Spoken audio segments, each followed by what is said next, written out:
Hi, everybody, and happy International Women's Day.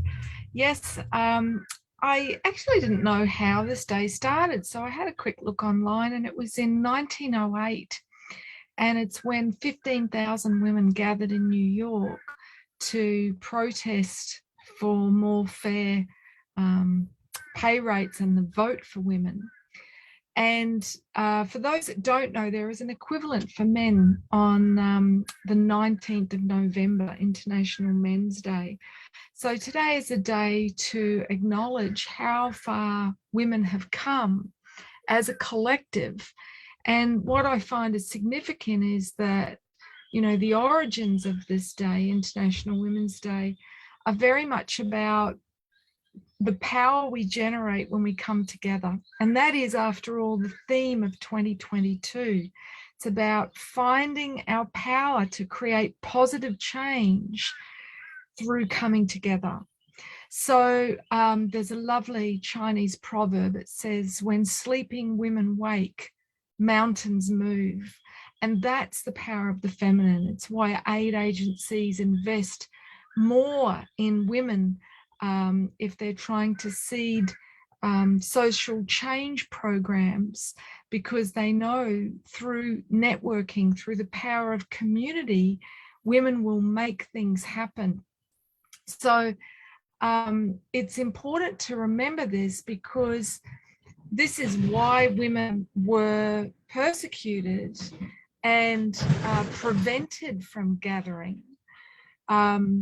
You know, the burning times, because our power to create positive change was so feared by the empires.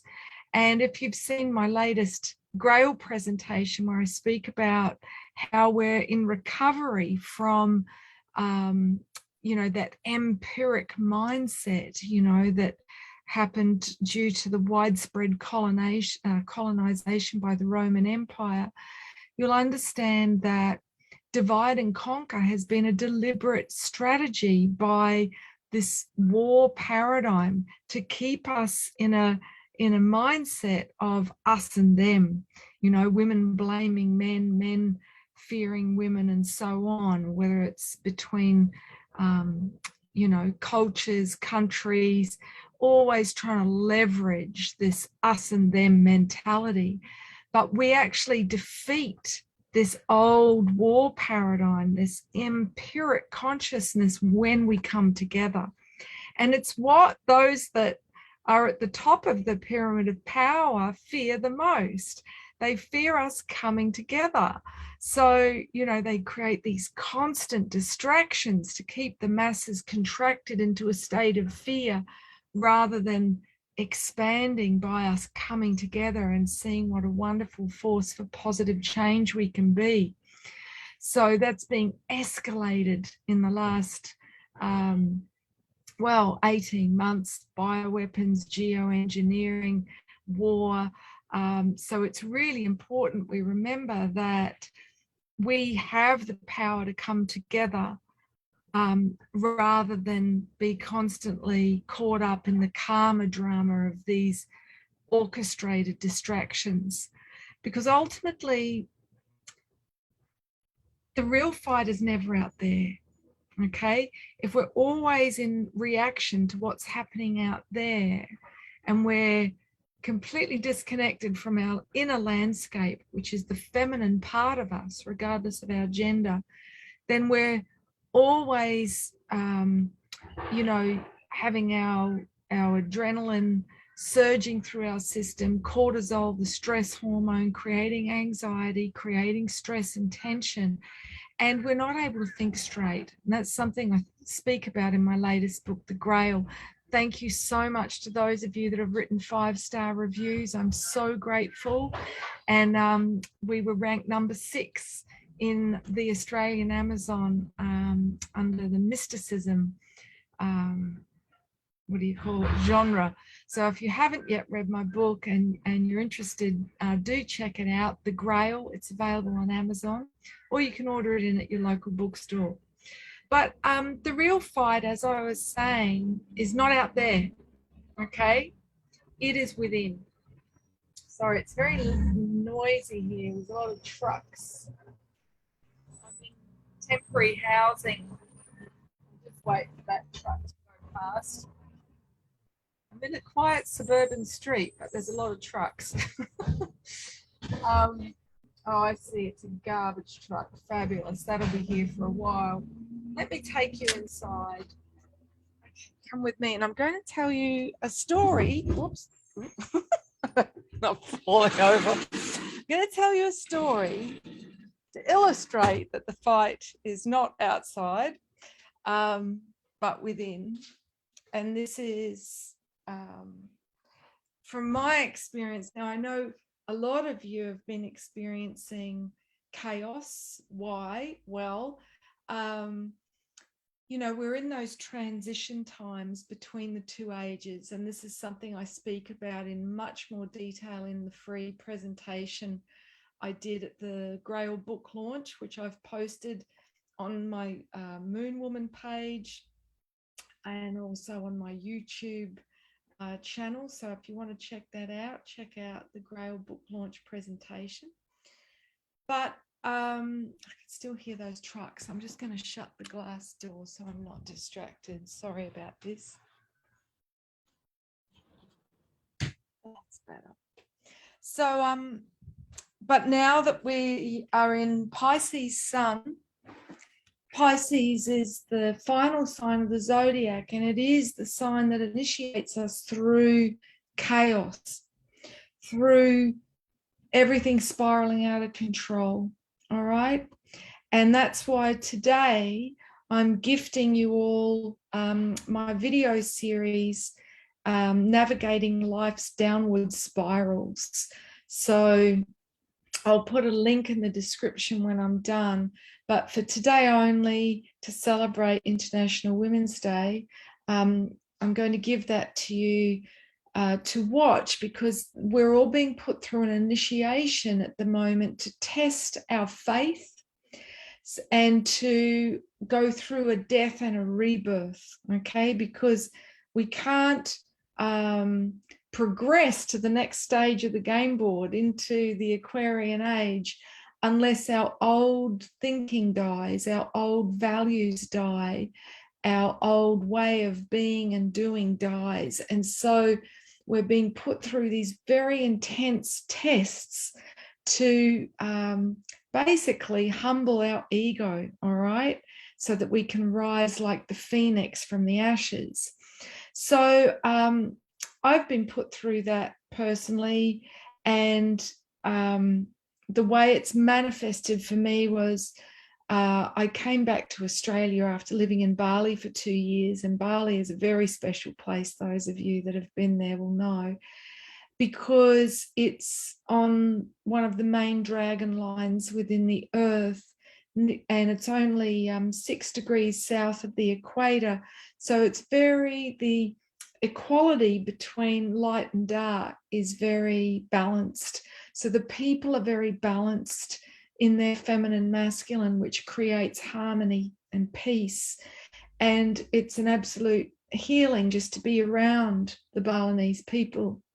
So I'd lived in this energy, this very expansive, sacred balance for 2 years. And then when I came back to the West, which was the 30th of January, 2020, I thought it was just going to be for a month. And then all of the, what do we call that? The charade started, orchestrated by the privately owned UN. And I got caught in Melbourne, and that was where the lockdowns were the harshest and longest in the world. And I was there because of my son, who needed me at the time. And I left, you know, absolutely fed up with constant sirens and choppers and just living in a dystopian science fiction on the 1st of August. And I came up to a place in Australia called Byron Bay. Many of you will have heard of it. It's another big vortex within the earth, within the land. And so, like all vortices like Bali, it demands that you face your fears. It literally evokes whatever is unhealed in the subconscious and brings it up for you to journey it in a conscious, intense way so that you can transcend it. And so for me, that has resulted in 8 months of living in temporary housing. And any of you that have experienced know that without a foundation, things careen out of control very quickly. And it's not the first time in my life I've experienced homelessness. Having said that, I've never slept a night on the street. So, don't, those that are really doing it tough. It's really important when you see someone who's homeless that, you acknowledge their presence, because these are the people who have experienced so much trauma, okay, that they don't feel safe to be in this world, okay? And so they're really exposed living in the fringes.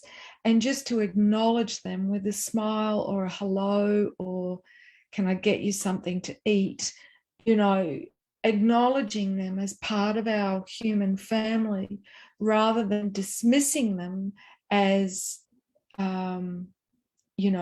being to blame for where they're at, because it really can happen to any of us. It just takes a sequence of events for things to unravel very quickly. So, so I experienced homelessness for the last 8 months, but fortunately, thanks to my students, I was able to stay in Airbnbs, but it meant that, what I was paying in rent was more than double what I was, comfortably able to pay and had been paying previously. So things escalated. A couple of weeks ago, we had a flood disaster here. And I actually thought that I was fine. I was so grateful that I was somewhere that was dry, because so many people had to be airlifted out. In Lismore, the water rose 14 meters. And if you're not in the metric system and you can't visualize what that is, 2-story houses, you could only see the roofs, okay? So fortunately, where I was, it wasn't that extreme, but all my possessions, all my furniture that I'd just paid thousands of dollars to bring up and have in storage here, I lost all the furniture. The muddy water was 3/4 of a meter high in my storage unit. So I've just spent days going through everything, trying to salvage what I could. I lost sacred objects, precious photographs, all my women's wisdom books, my latest Grail book. It was a big letting go, and it brought up a lot of grief. Okay. And so Sunday morning, I was doing some basic nana yoga at home, and all this grief came up, because it was the first day that I didn't have to be on site dredging through the mud, Thanks to being helped by people in community, I've got to say, it was the kindness of strangers that got me through, because for that time I had no internet, no phone, so I couldn't even ask for help. And it was really healing to have strangers with no agenda helping. So this grief came up, and what I was able to get in touch with, the grief was around, why haven't I been able to shift the subconscious beliefs that had perpetuated homelessness for me? And I felt like a failure for not being able to shift those beliefs and not be able to, manifest a home, which would be proof that I'd healed the belief. And so I prayed, I asked for help. And might I add, when I was at my wit's end at the storage unit, I prayed and asked for help. And within an hour, 4 people showed up to help me after doing another day on my own. So, power of prayer really does work.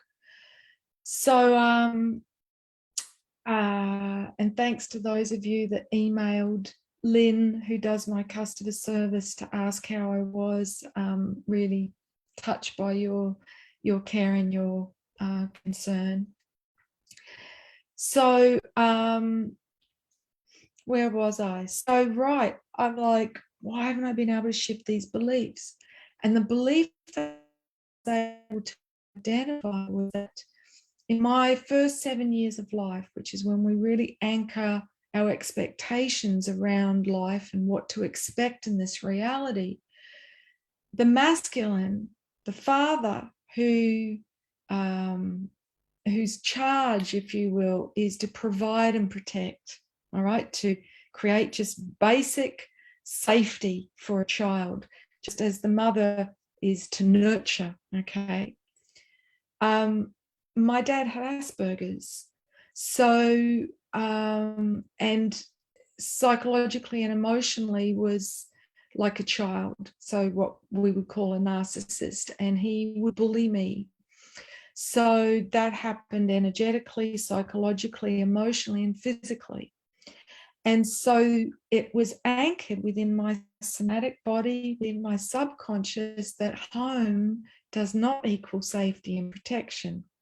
Even though I had a physical structure, bless him, he managed to keep a roof over our heads always, but it didn't feel safe. And so I've manifested in my life recurrent bouts of homelessness because I hadn't anchored a sense of home as a safe sanctuary to call my own. I've never owned a home, So I got in touch with that, and then I was like, right, I need a theta healing session to shift that belief.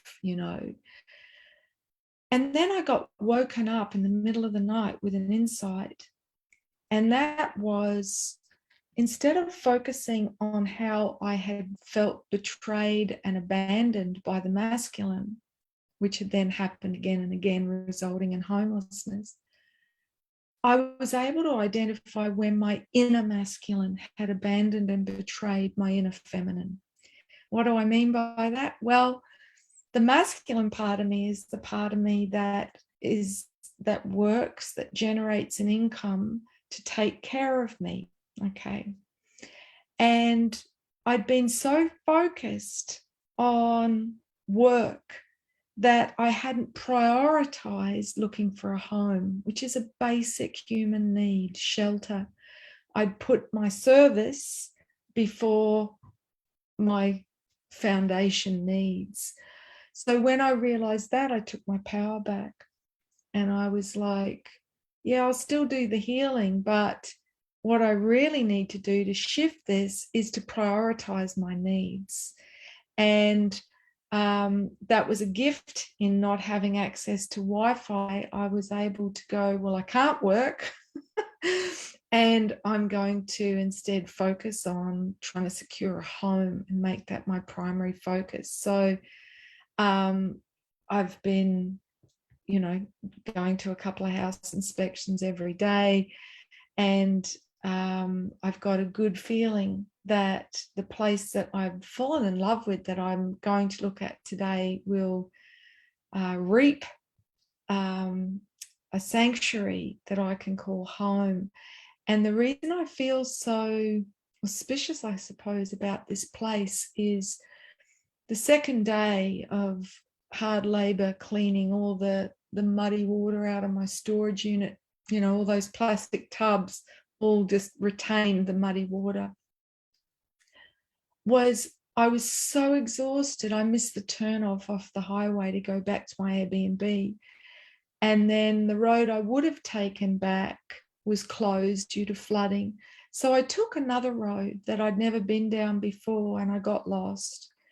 But the road I found had so much beauty, so much natural beauty. The energy of this land was so special that I just put a call out to the universe, to the land, while I was driving. And I said, if you would have me, I would be a caring custodian of this land here. And then a friend of mine told me about a property that is literally available on that road. And that's what I'm going to look at today. So fingers crossed, I've prayed that will be my home. And the two people that I'm going to look at it with, to potentially share with, are two strangers that responded to the call out when I got Facebook access to help me at the storage unit. And like me, they'd escaped the lockdowns in Melbourne and had also been homeless. So through identifying where we're not prioritizing ourselves, and to make a fierce, loving commitment to meet our needs, is the empowered feminine. And I truly believe that when the feminine within us is healthy, okay, we ensure our needs are met, knowing that they're a priority. And we've been conditioned as women in particular to be self-sacrificing, to put others first. And this is not the behavior of a queen, all right? A queen, a sovereign, is somebody who fills their cup before giving to others. And when we honor ourselves, that's when we will see our living experience, our world, our sphere of influence change. And I believe that the true status of women will be changed when women will not accept anything less than what they know they deserve, because anything less undermines not just who we are, but our global sisterhood, who we are as a collective. So that's all I wanted to share with you today. I hope you enjoy the free gift. I'll put the link in, and my heart goes out to any of you that are experiencing displacement due to, unjust mandates, lockdowns, or any other reason. May we all find home by listening to what our hearts need and making it a priority. So blessings wherever you are, whatever you're doing on International Women's Day. Let's honor the ancestral women that we walk behind in their paths, in gratitude for all that they've done to make the world a safer place for us, knowing that the choices we make continue to do so for the women walking behind us. So thanks so much, and have a beautiful day. Ciao for now.